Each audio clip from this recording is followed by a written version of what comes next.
दोस्तों नमस्कार। मैं हूं पवन कुमार सिंह और आप देख रहे हैं बिहार स्टोरी मीडिया का धंधा पानी ब्लॉग।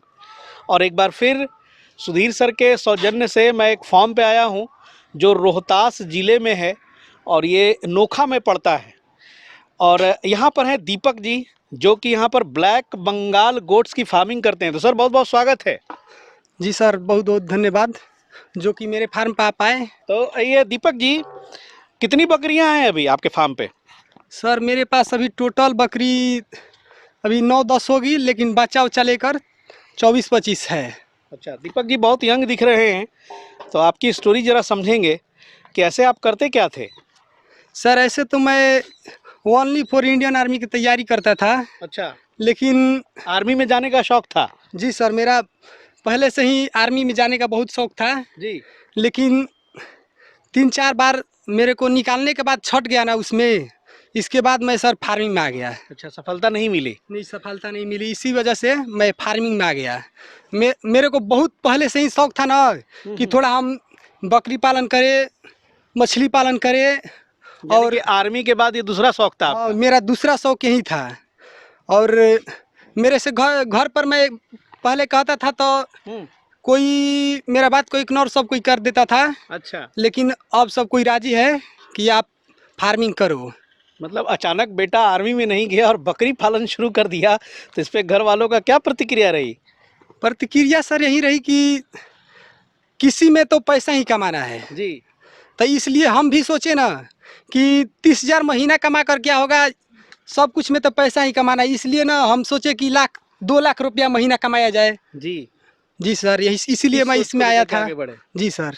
तो दीपक जी, शुरुआत कैसे करी आपने? कितनी बकरियों से आपने इस फार्म को खड़ा किया?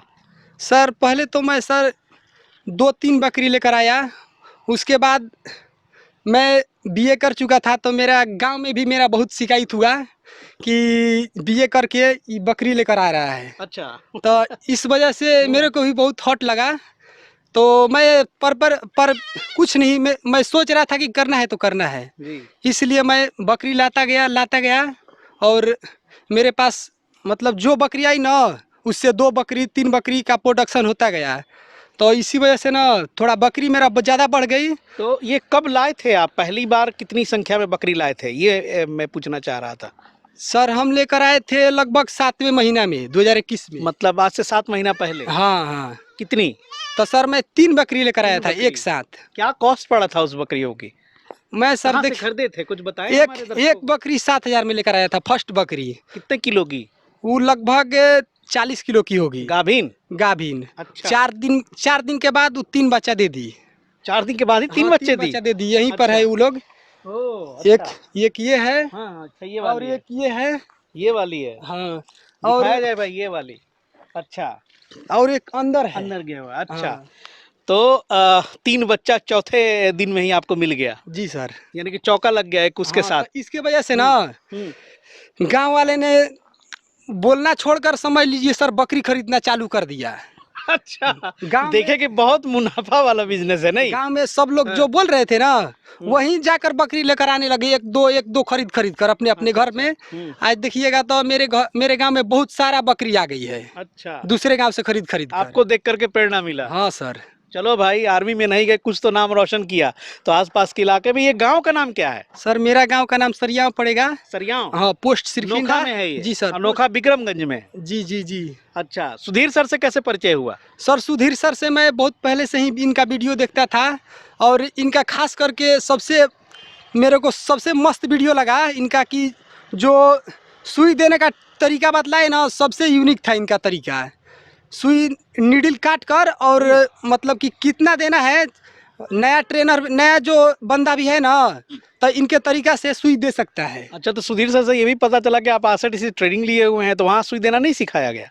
नहीं सर, उसमें तो केवल पाना पर लिखवा दिया गया और कुछ नहीं। पाना मतलब कागज? हाँ, मैंने कापी में लिखवा दिया गया। ट्रेनिंग में केवल लिखवाया गया। अच्छा, उसमें प्रैक्टिकल कुछ नहीं बतलाया गया। देना वगैरह नहीं सिखाया? नहीं, कुछ नहीं देना बतलाया गया। उसके बाद कुछ सपोर्ट वपोर्ट देते हैं कि नहीं, जो आपको सिखाए?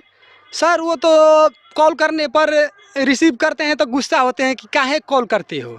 अच्छा, तो सर हम लोग ट्रेनिंग लिए तो कल तक करेंगे नहीं। तो भाई आरसीटी के ट्रेनिंग का ऐसा हाल क्यों है? आप बकरी पालक पैदा करते हो तो उसे पाल पोस कर थोड़ा बड़ा करो। एक इंसान का सपना टूटता है तो जाता है बकरी पालन में, और वहाँ पर भी अगर उसे सपोर्ट ना मिलेगा तो मेरे ख्याल से बकरी पालन में आगे बढ़ना बहुत ही मुश्किल काम है। और शुक्रिया अदा करूँगा कि सुधीर सर का, कि ऐसे ऐसे फार्म पे आकर वो विज़िट करते हैं और दिक्कतें समझते हैं, समस्याएं समझते हैं।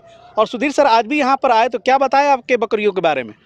सुधीर सर आए तो एक दो बकरी में प्रॉब्लम था, वो बतलाएं कि कैसे इसको इलाज किया जाए, तो यही बतलाएं सर।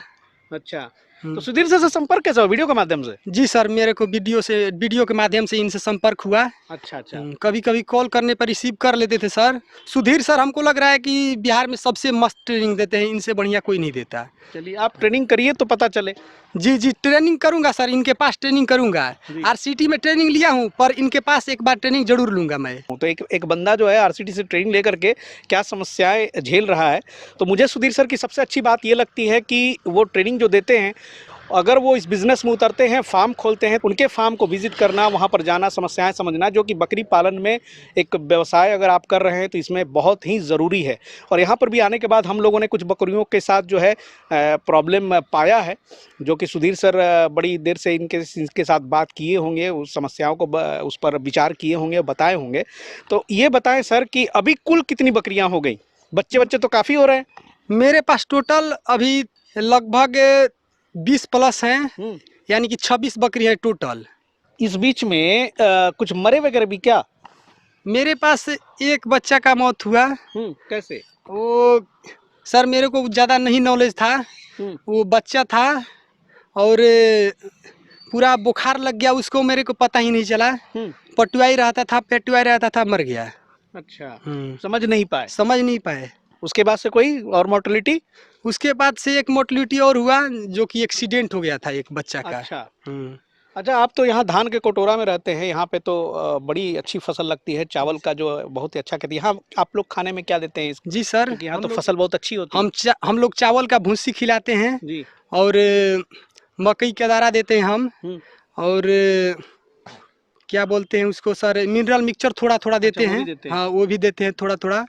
और आसपास तो खेतों में चराई के लिए भी छोड़ते हैं? हाँ, अभी तो नहीं, अभी सब कट जाएगा ना, गेहूं कटने के बाद खेत में चरने चला जाएगा ये लोग। अच्छा अच्छा, बहुत बढ़िया। और बाकी और भी वैक्सीनेशन वगैरह की क्या सिचुएशन है? सर अभी तो मैं एक बार भी वैक्सीन इन लोगों को नहीं किया हूँ, लेकिन देना तो पड़ेगा। सुधीर सर का एक वीडियो देखा था, जो कि इमली का पत्ता और वो गुड़ वाला है। मतलब बड़ा वीडियो आप देखते हैं उनका? वो देखकर बस एक दो बार पिलाया हूँ। मतलब सुई भी आप उनको देख के ही देते हैं? इमली का वो जो रस है वो भी देख के ही दिया। तो सोच लीजिए कि सुधीर सर के बताए हुए वीडियोस का क्या असर है देहातों में। भैया मैं बता देता हूँ कि वो एक government certified animal health worker हैं, और शायद ही देश में ऐसा कोई हेल्थ वर्कर होगा जो इस तरह से भटक करके फार्मों पे जा करके और किसानों को हेल्प करते हैं। और बिहार स्टोरी मीडिया भी इसमें थोड़ा सा योगदान देती है, और यही कारण है कि मैं चाहता हूं जो रियल में फार्मर्स के अनुभव हैं, एक्सपीरियंसेस हैं, उनको कवर करने की कोशिश की जाए। अब देख लीजिए, ये आर्मी का सपना था, टूट गया, और यहाँ पर टूटने के बाद यहाँ पर गोट फार्मिंग शुरू किया। और मैं आपको सजेस्ट करूँगा कि गोट फार्मिंग के साथ, आप किसान हैं ना, आपकी कितनी खेत है यहाँ पे? मेरा सर यहाँ पर लगभग 3 बीघा है, और उधर 3 बीघा है, 6 बीघा मेरा टोटल है। तो दीपक जी, बकरी पालन के साथ साथ और भी इस सेक्टर में उतरिए, समेकित फार्मिंग में उतरिए। हाँ सर, समेकित फार्मिंग करना है। मैं अभी वहाँ पर 10 कट्ठा में तालाब खुनवा रहा हूँ। शुरुआत कर चुके हैं? तालाब खुनवा रहे हैं। वहाँ पर चौड़ा उसका पीड़ किए हैं, उस पे बकत रखना है हमको, और अंदर में मछली रखना है, और वहीं से मतलब कि बकत पालन और मछली पालन दोनों करेंगे। अब देख लीजिए, गांव वाले बकरी के साथ साथ आपका देखा था कि बत्तख पालन और मछली पालन में भी कूद पड़ेंगे। तो कैसा लगता है अब? सर अब तो बहुत बढ़िया लगता है। अब नौजवानों को आप अपने तरफ से क्या संदेश देना चाहेंगे? सर नौजवानों को हम यही कहेंगे कि बकरी पालन बहुत मस्त बिजनेस है। इसमें आने पर मतलब कि घाटा बहुत ही कम है, ना के जगह पर घाटा है। इसमें सब लोग कहता है कि घाटा बहुत ज़्यादा है, मोर्टेलिटी होती है, लेकिन मोर्टेलिटी ज़्यादा नहीं होती है, इसमें प्रॉफिट बहुत ज़्यादा है ना? जी सर। अभी कोई बकरी बेचा कि नहीं? जी सर, बेचा ना। दिखाइए ना। तो ये वाली बकरी कितने में ली थी आपने? ये वाली, ये भी तो खरीदी ही थी ना? हाँ सर, इसको लिए थे 3,000 में हम। अच्छा, 3,000 में लेते हैं कि किसान से लिए थे कि फार्मर से, ट्रेडर से, नहीं, किससे? ट्रेडर से कोई नहीं बकरी लिया, मैं अच्छा, केवल अच्छा। किसान से लिया है। और ये भी बकरी इसको बहुत देखिए, अच्छी है। इसको ये कितनी? 7,000 में हम लिए थे। 7,000 में? सबसे ज्यादा महंगी बकरी यही है। दूध भी देती होगी ये अच्छी? हाँ, दूध देती है। अच्छा। देखिए इसका इसके कितने बच्चे हुए? इसका 7 बच्चे हैं। 7 बच्चे हैं? हाँ, 7 खसी। भाई देख लीजिए, 7 बच्चों की माँ। ब्लैक बंगाल की यही खासियत है, मतलब सातों- बच्चे तो पटे पड़े हैं इनके फार्म पे। तो भैया 7 बच्चे 2 बार में दिए होंगे, है ना? एक बार में नहीं, 2 बार में दिए कि 3 बार में? 2 बार में 2 बार। 2 बार में 7 बच्चे। तो ये देखिए, और अभी सब ये छोटे छोटे बच्चे ही हैं। तो अभी और संख्या का क्या हिसाब किताब है? और अभी जब बड़े स्तर पर आप सोच रहे हैं बकरी पालन करने की, तो अभी शेड वगैरह कहाँ रखा है? सर शेड तो हमारा वहाँ पर है, रखने के लिए वहाँ पर रखते हैं। उस घर पर देखिए, वहाँ पर मेरा घर है, रोड के यहाँ पिला के यहाँ पे बांध देते दिन हैं? में यहीं पर रखते हैं, खिलाते पिलाते हैं, शाम को खोल देते हैं, सब अपने से दौड़ कर चली जाती है। अच्छा अच्छा जी सर। चलिए, बहुत बढ़िया। और दीपक जी ने बहुत अच्छी जानकारी दी। तो दोस्तों, इस रूट में हम लोग गुजर रहे थे और ये सुधीर सर के टच में भी थे। और सुधीर सर ऐसे ऐसे फार्म को विजिट करते रहते हैं, बिहार स्टोरी मीडिया टीम भी कभी कभी साथ हो लेती है। तो चलते चलते राहों में बकरी पालन का ऐसा सिलसिला दिख जाता है तो हम लोग कवर करने की कोशिश करते हैं। मिलते हैं फिर एक नए फार्म पे, नई जानकारी के साथ, नए जगह।